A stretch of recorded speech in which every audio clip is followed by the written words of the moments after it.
প্রিয় দর্শক, দেখতে দেখতে আমরা 10 নম্বর ধাপে চলে আসলাম। আমাদের বিদেশে যাওয়ার ক্ষেত্রে 10 নম্বর ধাপটি হচ্ছে কারিগরি প্রশিক্ষণ কেন্দ্র TTC কেন্দ্র থেকে আমাদের 3 দিনের প্রাক বহির্গমন প্রশিক্ষণ গ্রহণ করতে হবে। অবশ্যই আমাদের জেলায় বা উপজেলায় আমাদের যে TTC কেন্দ্র রয়েছে, বিদেশে যাওয়ার ক্ষেত্রে আমরা 3 দিনের প্রাক বহির্গমন প্রশিক্ষণ গ্রহণ করব অবশ্যই।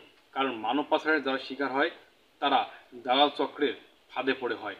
তারা কখনো TTC কেন্দ্র থেকে প্রশিক্ষণ গ্রহণ করে না।